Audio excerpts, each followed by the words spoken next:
Headline news for Thursday, August 11 from West Fair Communications, publisher of the Westchester and Fairfield County Business Journal and westfaironline.com. This is Phil Hall reporting. Potential new health crisis has been identified in China, where at least 35 people have been infected by Lanya henipavirus, also known as LayV. While the Chinese government has been silent on the virus, the New England Journal of Medicine published a report on LayV that describes symptoms similar to the flu, including fever, cough, headache, muscle soreness, and fatigue. Henipaviruses can infect humans and cause fatal diseases, and these viruses are typically found in bats, rodents, and shrews. All of the patients identified with LayV had a recent history of animal exposure in eastern China. To date, there hasn't been human-to-human transmission of LayV. Children living in London are being offered a booster shot of the polio vaccine following the discovery of the polio virus in the city's wastewater. The UK Health Security Agency has identified 116 virus isolates in 19 sewage samples collected in London between February and July. The last case of polio in the UK was recorded in 1984. Closer to home, polio virus was recently identified in the Rockland County and Orange County wastewaters,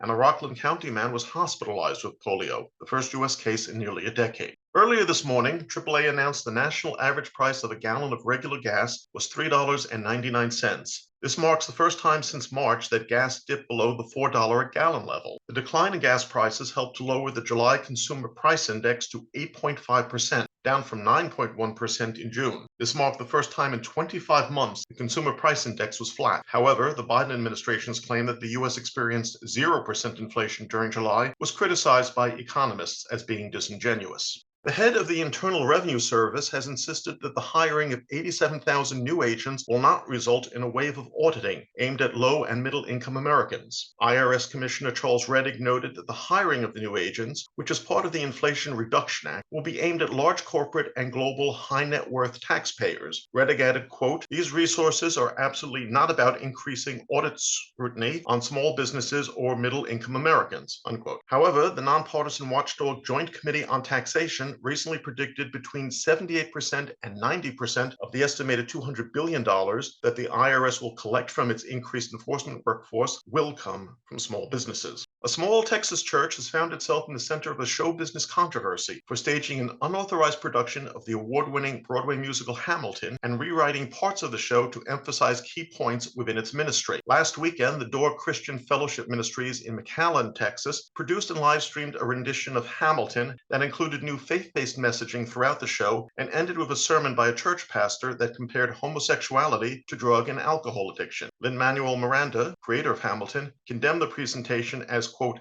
illegal, unauthorized production, adding that the matter has been handed over to his lawyers. And those are the headlines for today, August 11. This has been Phil Hall.